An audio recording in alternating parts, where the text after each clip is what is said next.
Alors, mesdames et messieurs, bienvenue dans cette nouvelle vidéo. Aujourd'hui, on va comprendre exactement les deux mythes du marché qui vous empêchent d'obtenir des clients et qui m'ont personnellement fait perdre plus de 1000 leads en l'espace de seulement 2 semaines, alors que tout le monde croit ces stratégies. Ça, c'était mon compte avant. Donc là, je postais des vidéos, je n'appliquais pas ces stratégies de gourou. J'ai testé ces stratégies de gourou et vous faisiez probablement cette erreur. Et voici ce qui m'est arrivé. J'ai perdu plus de 1000 personnes après avoir appliqué ces stratégies en l'espace de même pas un mois. Et mon engagement a littéralement été divisé par 30. De base, je faisais des 10 000 vues. Mais là, je fais littéralement 300 vues à cause de ces méthodes.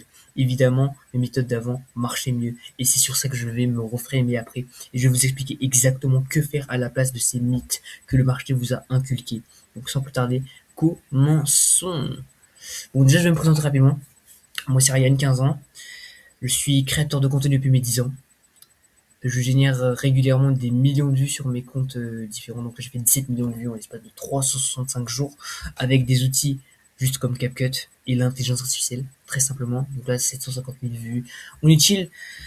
17 millions de vues en 365 jours. Ensuite, j'ai évidemment des rendez-vous qualifiés. Donc là, évidemment, des appels de suivi. Donc là, les appels de suivi, c'est pour les coachings. Donc on supprime ça. 25 rendez-vous de vente par mois. Au moins 25 et 30 rendez-vous de vente par mois. Donc j'ai généré presque 12 000 abonnés en l'espace de 3 mois sur mon compte Instagram. Plus de 208 000 abonnés, millions de j'aime et plus de 25 millions de vues sur mon compte TikTok. Sur mon compte Instagram, donc je génère régulièrement des millions de vues, comme vous pouvez le voir ici. Et ça, c'était avant d'appliquer les stratégies des gourous que je vais vous donner tout à l'heure. Mes stratégies sont beaucoup plus puissantes que celles de ces gourous pour percer. Là, c'est les clients que je suis en train d'accompagner actuellement. Évidemment, leurs résultats ne sont pas insane, aussi insane que les miens, mais ils arrivent quand même à avoir des résultats qui méritent d'être vus. Donc, premièrement, nous avons Rome Rissel, qui a 14 000 abonnés, qui fait régulièrement des 100 000 vues, des centaines de milliers de vues, qui est coach en Rissel Limited, il a 14 ans, et il fait avec son accompagnement, il y a un mois, il faisait 0 € avec son accompagnement. Maintenant, il fait presque 2 à 3 ventes par jour sur TikTok uniquement. C'est-à-dire qu'il ne va pas sur Instagram, mais uniquement sur TikTok avec son accompagnement Vinted. Ensuite, nous avons Axel, qui avec 22 abonnés, a généré plus de 1000 € par mois. Passer de 0 à plus de 1000 € par mois avec seulement 22 abonnés. Et encore d'autres personnes. Donc, il y a un actuellement, il est absent un petit peu dans les appels, et c'est pour ça qu'il n'a pas encore de résultats, mais il arrivera ici, il aura plein de résultats ici. Anyways, passons maintenant à ces erreurs. Donc, premièrement, la première erreur que la plupart des gens font, c'est d'être authentique dans leur contenu. Être authentique dans ton contenu te fait perdre des milliers d'euros. Pourquoi? Parce que tout le monde peut être authentique et tout le monde est en train de devenir authentique. Et c'est justement devenu le niveau zéro de la valeur. Tout le monde peut le faire. Tout le monde peut dire n'importe quoi. Ouais, je suis avec mon chien, je suis en train de me balader avec mon chien, j'aime l'eau, j'aime Spider-Man, peu importe, ils disent n'importe quoi, tout le monde peut dire ça. C'est pas ça qui va te rendre différent. C'est pas ça qui va faire en sorte que tu sois quelqu'un qui se différencie de la masse, parce que ça c'est juste le niveau zéro. Tout le monde fait ça maintenant, tout le monde fait ça dans le marché en 2026. Comment tu vas te différencier juste en étant toi-même? Bon, en plus, si c'est mal fait, cette valeur perçue, ce personal branding, comme tu le dis entre guillemets là, cette authenticité peut détruire littéralement ta valeur perçue. Prenons cet exemple-là, tout simplement. Lorsque tu crées une vidéo et tu parles d'un seul coup du fait que tu aimes chier dans les toilettes avec des tomates, je sais pas, et que tu vends du business ensuite, ou bien que tu vends une transformation sportive, qu'est-ce que ça va apporter ça concrètement? Vraiment? Est-ce que ça apporte plus d'humanité, plus de connexion? Je ne sais pas, moi je trouve ça juste trash. Je trouve ça juste trash. Donc, créer du contenu authentique, c'est mal fait, ça va juste te niquer et te ruiner ta personal branding, la connexion, la confiance que les gens ils ont eu en toi si c'est mal fait. Maintenant, je te parle de que si c'est mal fait. Mais comment bien le faire? Comment est-ce qu'on bien le faire? Tu nous parles de si c'est mal fait, mais comment bien le faire concrètement? Comment s'en sortir? Ce n'est pas de ne plus être authentique et de lire un script sur ChatGPT. ce qu'il faut faire concrètement, c'est d'amplifier les traits précis de ta personnalité. Parce que la seule chose que les gens ne peuvent pas copier, c'est ta personnalité, ta personne. Ta personne, et pas uniquement le fait que tu racontes le fait, je sais pas quoi dans les toilettes. C'est pas ça. C'est pas ça qui te rend différent. Tout le monde peut raconter des histoires, tout le monde peut même mentir. C'est réel. Mais tes traits de personnalité, personne ne peut les copier. Et c'est sur ça qu'on va se baser pour créer un branding réellement authentique, aligné et irremplaçable. Parce qu'un branding authentique n'est pas forcément irremplaçable, mais un branding irremplaçable et forcément authentique. Ça va dans ce sens, ok? Donc comment faire ça? Tu vas juste tout simplement lister ton toi du passé, les traits négatifs que tu auras, enfin que tu avais lorsque tu étais enfant, ou bien lorsque tu avais la situation de ton prospect actuellement, et ton toi actuel. Donc les traits positifs de ton toi actuel. Donc que tu es obéissant, que tu es poli, que tu par la parole, que tu es éloquent, que tu es discipliné, que tu es bienveillant, tu ramènes tous ces traits et si tu le mets vraiment sur deux pages, sur une page Word, tu divises en deux et tu mets tout ça. Une fois que tout ça c'est bien fait, et évidemment, sois réel avec toi. Ne dis pas, moi j'étais comme ceci, j'étais comme ça. Dis vraiment la vérité. Qu'est-ce que tu en penses concrètement de toi? Qu'est-ce qui s'est passé avec toi? D'accord? Donc là, tu vas lister les deux et ensuite tu vas associer ça au SD, donc situation désirée, et aux associations que tu veux faire avec ta marque. Donc association positive évidemment, qui ramène au résultat désiré du client. Donc c'est à partir de ça que tu vas filtrer les traits de personnalité qui sont intéressants à mettre en place. Par exemple, tu veux mettre le fait d'être agressif avec le fait d'être poli et agressif, c'est deux pôles totalement différents. Ça crée un contraste, mais tu es agressif quand il le faut et poli quand il le faut. Et ça, tu peux utiliser ça, par exemple, quand tu veux faire commande rotate et un peu motiver les gens, faire du B2C. Tu peux utiliser ces traits de ta personnalité. Et puisque c'est des traits de ta personnalité, même le fait de choisir un de ces traits de ta personnalité juste pour jouer un personnage, et en fait, tu joues même plus un personnage puisque, en fait, tu acceptes, tu es ce trait de personnalité. C'est toi. C'est une partie de toi. Du coup, c'est beaucoup plus naturel de les exprimer en face caméra. Et c'est comme ça qu'on se crée un personnage, mais un personnage qui est nous-mêmes en fait, qui est une partie de nous-mêmes. Et ce qui fait qu'on est quand même authentique sans forcément montrer full notre authenticité, excuse-moi. Voilà. Et là, du coup, par exemple, là, tu veux être perturbateur plus respectueux, là, c'est un combo imbattable. T'es perturbateur, donc tu perturbes un peu le système, et ensuite, t'es quand même respectueux. Donc là, tu dis, ces méthodes, c'est de la merde, mais je les respecte quand même car tac, tac, tac, tac, tac. Tout simplement. Ensuite, le deuxième mythe qui m'a fait perdre énormément d'argent et de leads, c'est de poster 30 vidéos par jour. Donc, comme vous, j'ai vu Hamza Yacobi. Comme vous, j'ai vu, comment il s'appelait l'autre, Marvin NDI. Ils m'ont dit de poster 30 fois par jour. Donc, j'ai posté 30 fois par jour. Même parfois un peu moins, 20, 10 vidéos par jour. Et qu'est-ce qui s'est passé? De base, je postais 4 vidéos 4 vidéos par mois sur mon compte Instagram. Mais je réfléchissais à ces vidéos.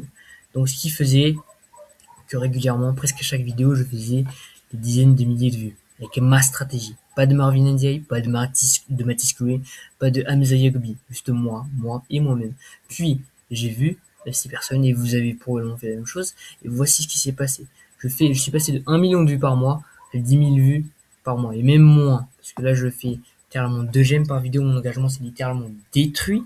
La qualité de mes vidéos c'est littéralement réduite à néant. Donc, je suis passé de vidéos qualité littéralement B2B high ticket à vidéo qualité de je ne sais pas quoi.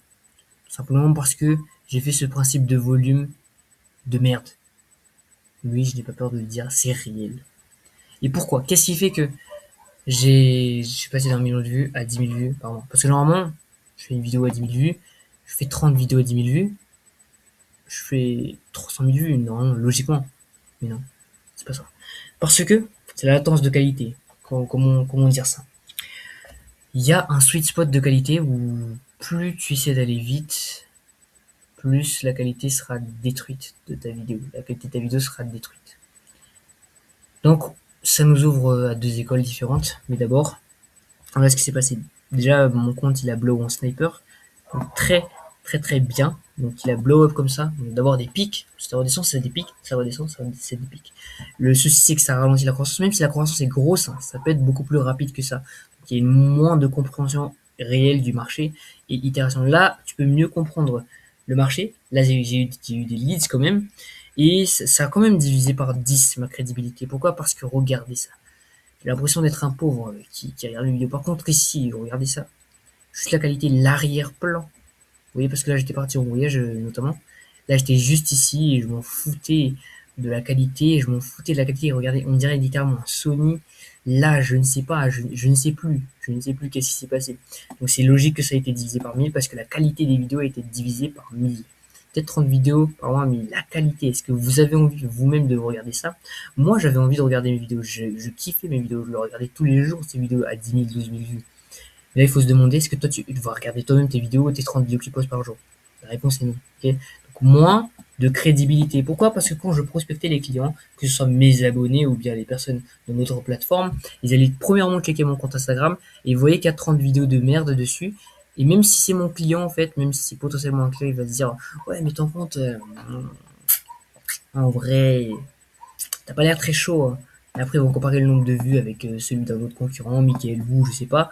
Et ils vont se dire, ah, mais regarde lui et toi, et pourquoi est-ce que je choisirais toi alors que toi tu fais tac tac tac vue. Et voilà. Donc c'est une pression inutile de merde pour 2 j'aime par vidéo.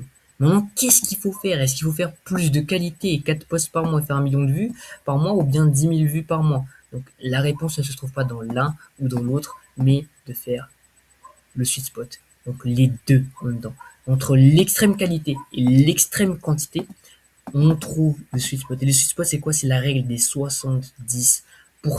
Moi, personnellement, mon sweet spot, c'est à partir de 5 à 8 posts par jour, moyen, de qualité moyenne, voire un peu supérieure, pour me permettre d'obtenir, de garder en fait cette échéance, cette cadence, cette fréquence qui me permet de produire quand même de la qualité, mais d'apprendre au maximum, de feedback maximum avec le marché. C'est exactement ça. Et ça, c'est ce qu'on appelle la règle des 70%, c'est simple. C'est tout simplement le fait de d'arrêter une vidéo à 70% de qualité. Pas 80, pas 20% aussi, 70% de qualité. Parce que vous ne saurez jamais quelle vidéo, enfin, qu'est-ce qui... Peut-être vous allez faire 100 itérations par jour. Enfin, pas 100 itérations, il n'y a même pas d'itération, vous faites 100 vidéos par jour. Mais vous ne savez pas pourquoi une vidéo elle a percé et pourquoi une autre n'a pas percé. Et vous ne savez pas objectivement si ça aurait pu être mieux parce que vous avez mal exécuté l'idée. Donc peut-être votre script était bon, mais c'est la vidéo qui a rendu mauvais le script. Après, vous vous concentrez sur le fait d'améliorer le script alors que c'était justement la qualité de la vidéo qui ressemblait à je ne sais pas quoi, qui était mauvaise. Alors que le 70% permet d'avoir une vue d'ensemble. Le post de qualité est trop lent. Donc post ultra qualité, on n'est pas ici pour devenir des méga gourous, je sais pas quoi. Nous sommes ici pour apprendre et aller très vite. Okay, très vite, mais sans perdre la qualité. Comme André te disait, fais de la qualité, fais-le rapidement, donc fais de la quantité, mais ça veut pas dire que tu vas faire de la shit, ça veut pas dire que tu vas faire des trucs noob comme ça. Donc fais de... Par exemple, moi je vais faire des posts beaucoup plus comme ça, donc 10 000 vues par jour, ce sera l'objectif sur le prochain mois, donc 3 millions de vues sur le mois d'avril en appliquant la règle des 70%. Et je vais vous faire un retour exactement de comment est-ce que j'ai appliqué cette règle. Abonnez-vous si vous voulez voir le retour et surtout si vous voulez des stratégies journalières pour atteindre ce genre de résultats, 17 millions de vues, des analyses personnalisées, des analyses de mon propre compte, de mon propre parcours, de A à Z, des exercices, des résultats clients, des stratégies, par exemple que Romain il a utilisé pour générer du coup tant d'argent, je dirais même pas tant, mais c'est quand même assez élevé, donc lui, 22 abonnés, plus de 1000 € par mois. Donc si vous ne me croyez pas, n'hésitez pas à aller rejoindre le canal WhatsApp et aller checker mes stories sur Instagram et toutes les preuves. Et sur ce, si vous voulez obtenir cette prépa complète de A à Z, rejoignez le canal WhatsApp maintenant. Je ne le publierai qu'une seule fois. Et ça, c'est uniquement la semaine, cette semaine-là, après avoir posté cette vidéo, que je vais envoyer le lien. Après, si vous attendez, le lien ne sera plus disponible, puisque Instagram ne supporte pas les personnes qui arrivent ne peuvent pas voir les anciens messages. Donc si vous attendez, vous n'aurez pas la mind map. Et désolé pour vous parce que c'était vraiment de la valeur. Merci à vous et j'espère, je vous souhaite un énorme scaling.